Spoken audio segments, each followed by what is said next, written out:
Welcome to a half hour of Mindwebs, short stories from the worlds of speculative fiction.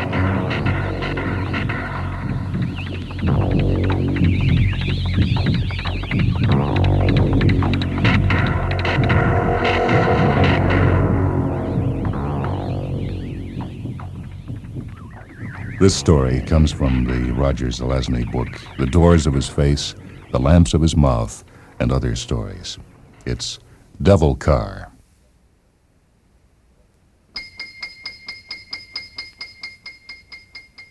Murdoch sped across the great western road plain. High above him, the sun was a fiery yo-yo as he took the innumerable hillocks and rises of the plain at better than 160 miles an hour. He didn't slow for anything, and Jenny's hidden eyes spotted all the rocks and potholes before they came to them, and she carefully adjusted their course, sometimes without his even detecting the subtle movements of the steering column beneath his hands. Even through the dark-tinted windshield and the thick goggles he wore, the glare from the fused plane burned into his eyes, so that at times it seemed as if he were steering a very fast boat through night, beneath a brilliant alien moon, and that he was cutting his way across a lake of silver fire.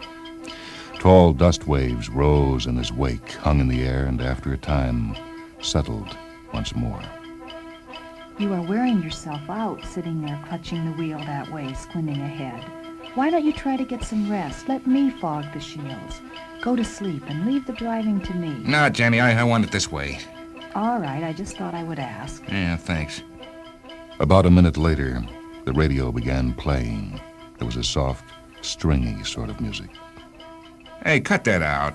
Sorry, boss. Thought it might relax you. Look, when I need relaxing, I'll tell you. Check, Sam. Sorry. The silence seemed oppressive after its brief interruption. She was a good car, though. Murdoch knew that. She was always concerned with his welfare, and she was anxious to get on with his quest. She was made to look like a carefree swinger sedan, bright red, gaudy, fast. But there were rockets under the bulges of her hood, and two .50 caliber muzzles lurked just out of sight in the recesses beneath her headlamps. She wore a belt of 5 and 10-second timed grenades across her belly, and in her trunk was a spray tank containing a highly volatile naphthalate. For his Jenny was a specially designed death car, built for him by the arch-engineer of the GM dynasty far to the east, and all the cunning of that great artificer had gone into her construction. Yeah, we'll find it this time, Jenny. I didn't mean to snap at you like I did. That's all right, Sam. I am programmed to understand you. They roared on across the great plain, and the sun fell away to the west. All night and all day they had searched, and Murdoch was tired. The last fuel stop, Rest Stop Fortress, seemed so long ago, so far back. Murdoch leaned forward and his eyes closed. The window slowly darkened into complete opacity. The seatbelt crept higher and drew him back away from the wheel. Then the seat gradually leaned backwards until he was reclining on a level plane. The heater came on as the night approached later. The seat shook him awake a little before 5 in the morning. Wake up, Sam. Wake up. What is it? I picked up a broadcast 20 minutes ago. There was a recent car raid out this way. I changed course immediately, and we are almost there. Why didn't you get me up right away? You needed the sleep, and there was nothing you could do but get tense and nervous. Okay, you're probably right. Now tell me about that raid. 6 vehicles proceeding westward were apparently ambushed by an undetermined number of wild cars sometime last night. The patrol copter was reporting it from above the scene, and I listened in. All the vehicles were stripped and drained, and their brains were smashed. And the passengers were all apparently killed, too. There were no signs of movement. How far is it now? Another 2 or 3 minutes. The windshields came clear once more, and Murdoch stared as far ahead through the night as the powerful lamps could cut. Hey, Jenny, I see something. This is the place. Circle around, Jenny, and look for heat tracks. I won't be long. The door slammed, and Jenny moved away from him. He snapped on his pocket torch and moved toward the wrecked vehicles. The plain was like a sand-strewn dance floor, hard and gritty beneath his feet. There were many skid marks, and a spaghetti work of tire tracks lay all about the area. A dead man sat behind the wheel of the first car. His neck was obviously broken. The smashed watch on his wrist said 2:24. There were 3 persons, 2 women and a young man, lying about 40 feet away. They'd been run down as they tried to flee from their assaulted vehicles. Murdoch moved on, inspecting the others. All 6 cars were upright. Most of the damage was to their bodies. The tires and wheels had been removed from all of them, as well as essential portions of their engines. The gas tank stood open, siphoned empty. The spare tires were gone from the sprung trunks. There were no living passengers. Jenny pulled up beside him, and her door opened. Sam, pull the brain leads on that blue car, the 3rd one back. It's still drawing some energy from an auxiliary battery, and I can hear it broadcasting. Okay. Murdoch went back and tore the leads free. He returned to Jenny and climbed into the driver's seat.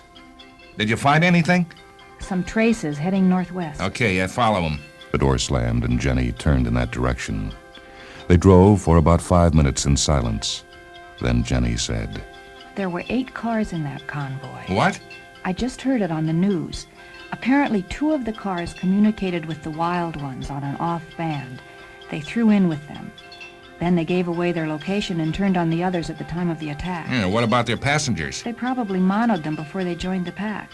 Jenny, what makes a car run wild? Never knowing where it'll get its next fueling or being sure of finding spare parts for its auto repair unit. Why do they do it? I do not know, Sam. I have never thought about it. 10 years ago, the Devil Car, their leader, killed my brother in a raid on his gas fortress, and I've hunted that black caddy ever since. I've searched for it from the air, and I've searched on foot. And I've used other cars. I've carried heat trackers and missiles. I even laid mines. But always it's been too fast or too smart or too strong for me, and, well, then I had you built, Jenny. I knew you hated it very much. I always wondered why. I had you specially programmed and armored and armed to be the toughest, fastest, smartest thing on wheels, Jenny. You're the Scarlet Lady. You're the one car that can take the caddy and his whole pack. You've got fangs and claws of the kind they've never met before, and this time I'm gonna get 'em. You could have stayed home, Sam, and let me do the hunting. No, I know I could have, but I want to be there. I want to give the orders, to press some of the buttons myself, to watch that devil car burn away to a metal skeleton. How many people, how many cars has it smashed? We've lost count. Oh, I've got to get it, Jenny. I'll find it for you, Sam. How's the fuel level, Jenny? Plenty there, and I have not yet drawn upon the auxiliary tanks. Do not worry. The track is getting stronger. That's good. How's the weapon system? Red light all around, ready to go.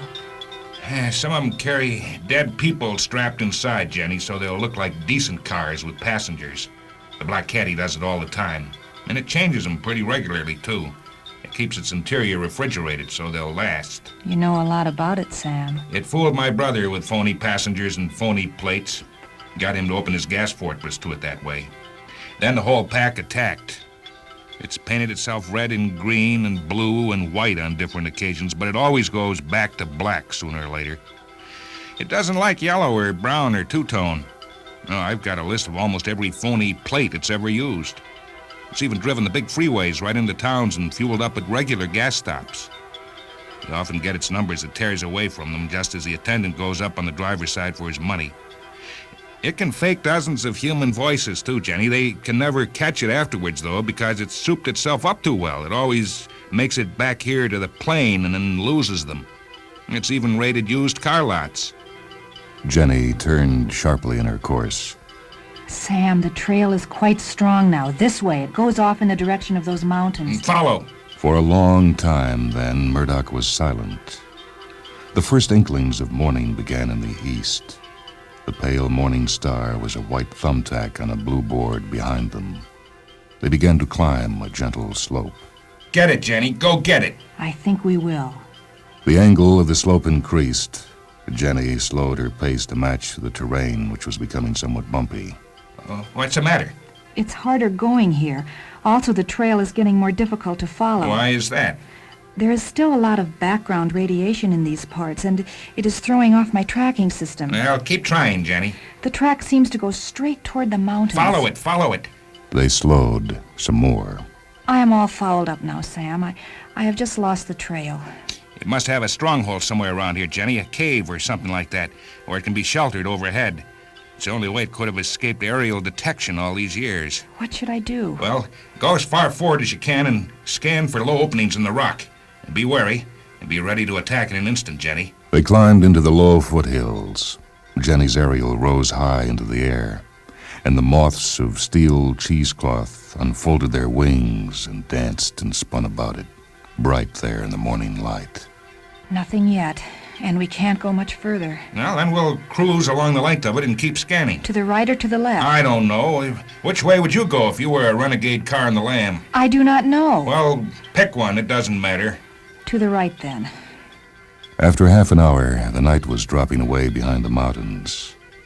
To his right, morning was exploding at the far end of the plain, fracturing the sky into all the colors of autumn trees. Murdoch drew a squeezed bottle of hot coffee, the kind spacers had once used, from beneath the dashboard. Sam, I think I have found something. What? Where? Ahead. To the left of that big boulder, a declivity with some kind of opening at its end. Okay, baby. Make for it. Rockets ready. They pulled abreast of the boulder, circled around its far side, headed downhill. A cave or a tunnel. Go slow. Heat. I'm tracking again. Yeah, I can even see tire marks, Jenny. Lots of them. This is it. They moved toward the opening. Now, go in, but go slowly. Blast the first thing that moves. They entered the rocky portal, moving on sand now. Jenny turned off her visible lights and switched to infrared. An IR lens rose before the windshield, and Murdoch studied the cave. It was about 20 feet high and wide enough to accommodate perhaps 3 cars going abreast. The floor changed from sand to rock, but it was smooth and fairly level. After a time, it sloped upward. There's some light ahead, Jenny. I know. A piece of the sky, I think. They crept toward it, Jenny's engine but the barest sigh within the great chambers of rock. They stopped at the threshold to the light. The IR shield dropped again. It was a sand and shale canyon that he looked upon. Huge slantings and overhangs of rock hid all but the far end from any eye in the sky. The light was pale at the far end. There was nothing unusual beneath it. But nearer, Murdoch blinked. Nearer, in the dim light of morning and in the shadows, stood the greatest junk heap Murdoch had ever seen in his life. Pieces of cars of every make and model were heaped into a small mountain before him.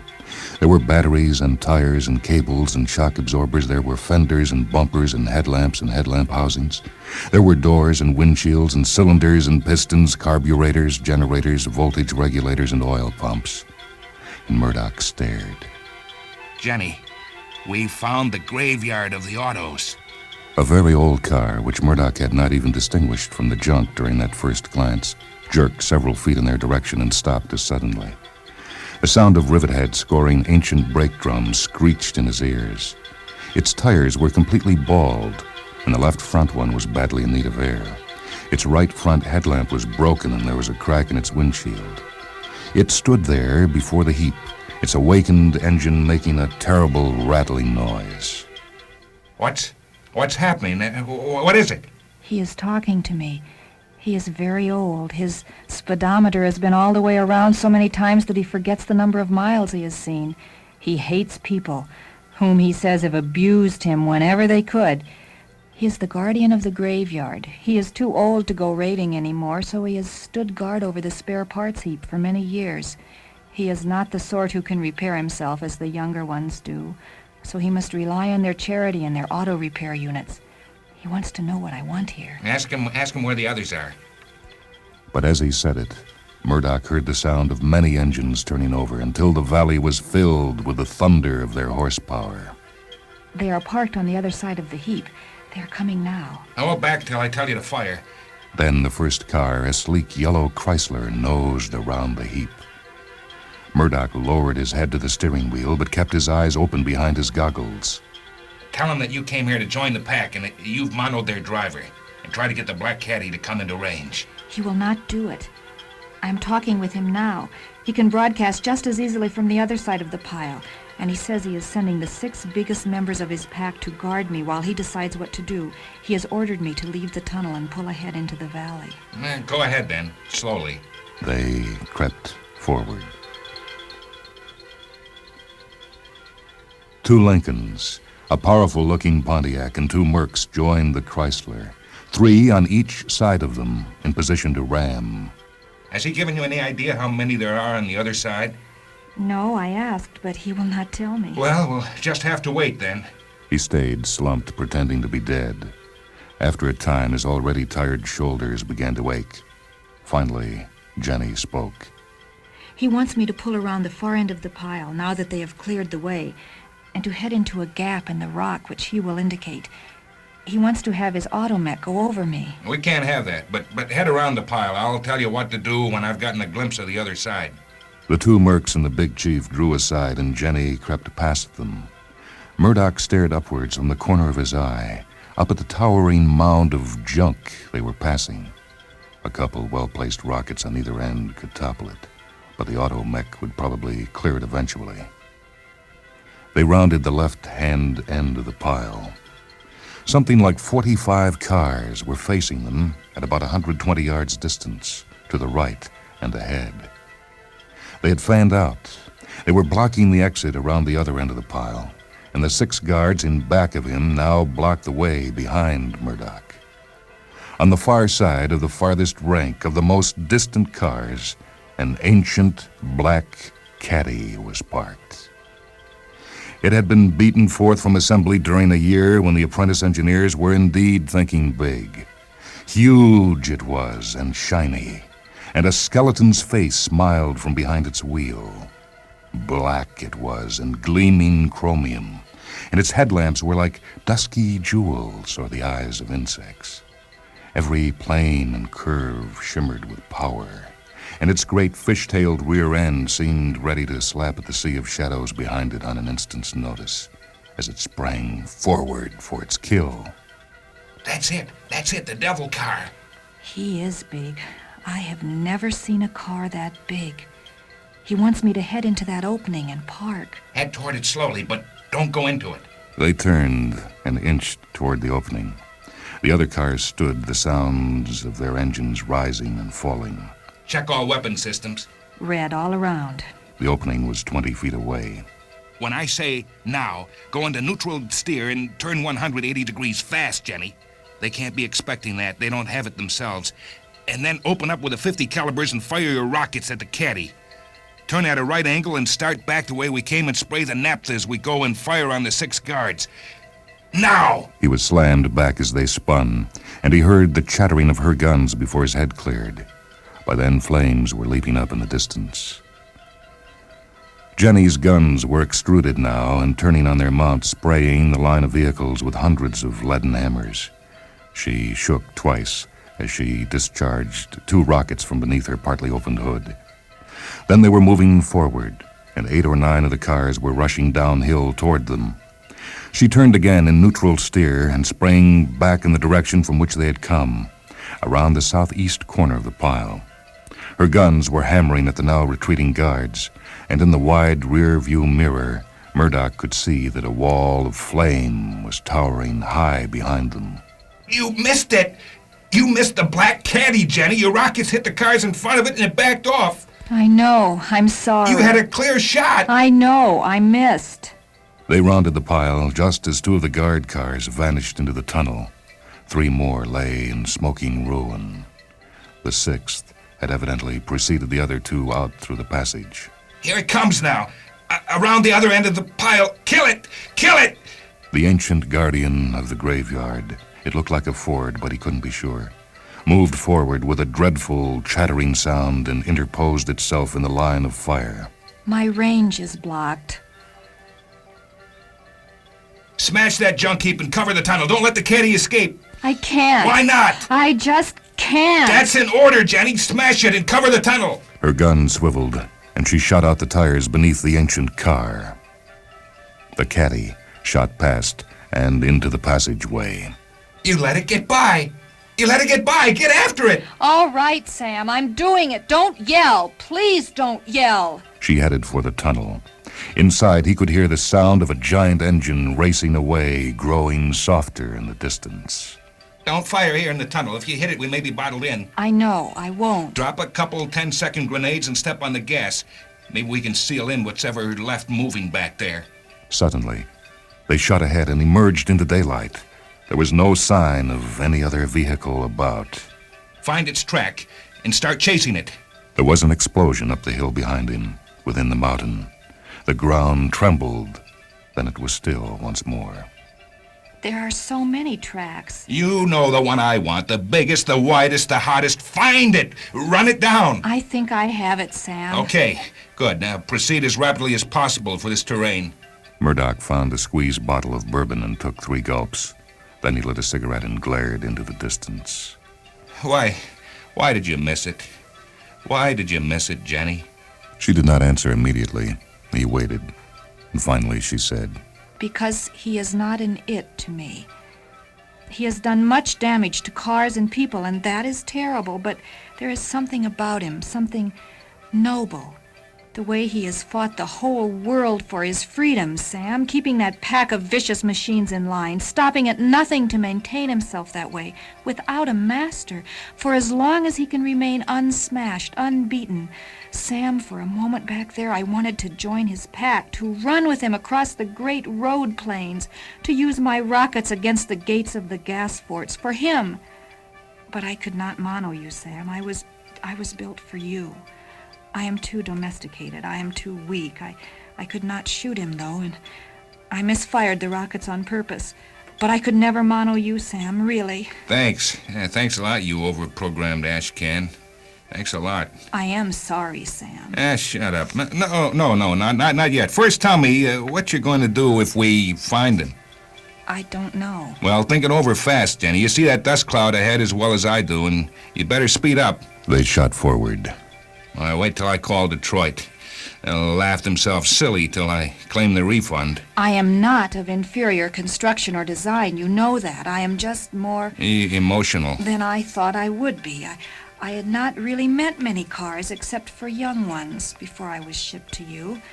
I did not know what a wild car was like, and I had never smashed any cars before, just targets and things like that. I was young and innocent. Yeah, it's very touching, Jenny. Get ready to kill the next car we meet. If it happens to be your boyfriend and you hold your fire, then he'll kill us. I will try, Sam.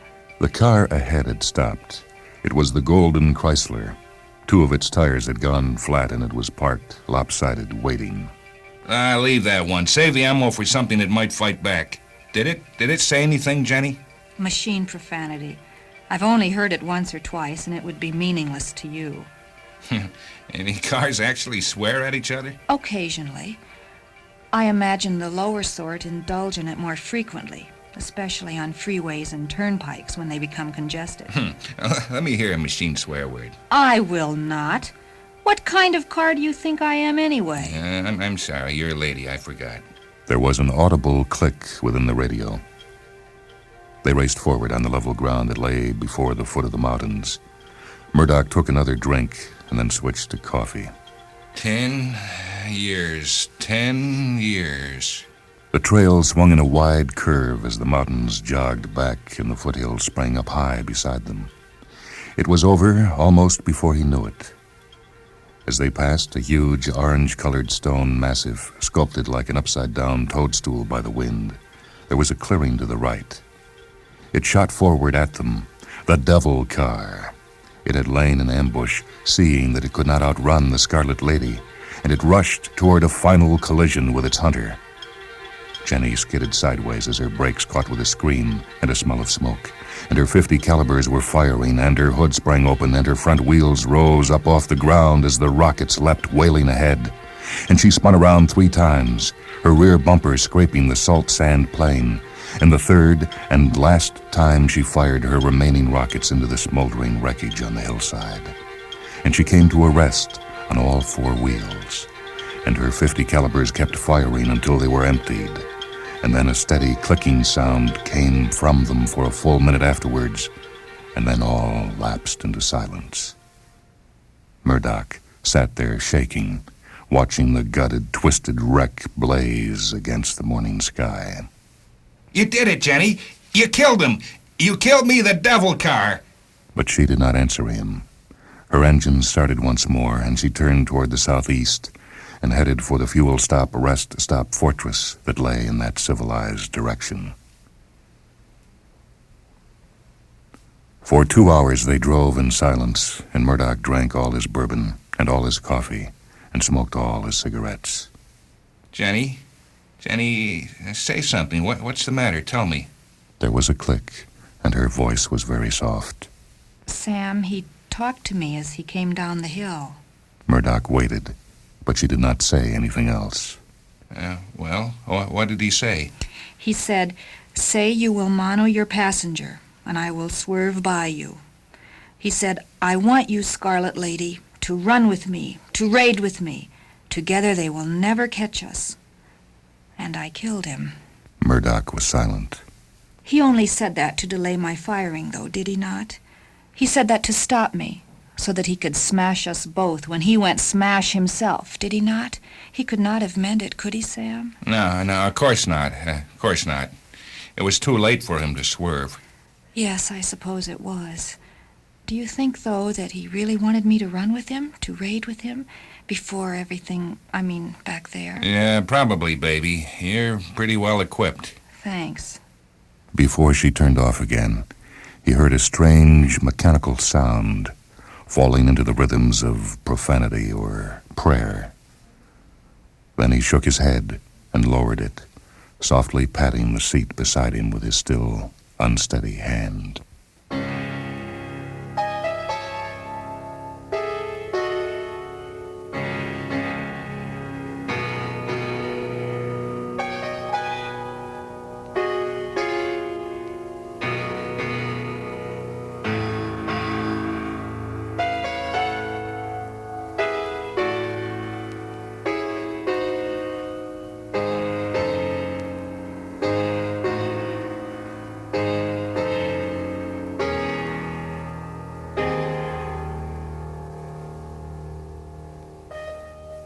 That story was Devil Car, from Roger Zelazny's book, The Doors of His Face, The Lamps of His Mouth, and Other Stories. This is Michael Hanson speaking. Joining me in the reading was Tricia Day. Technical production for Mindwebs by Steve Gordon. Mindwebs comes to you from WHA Radio in Madison, a service of University of Wisconsin Extension.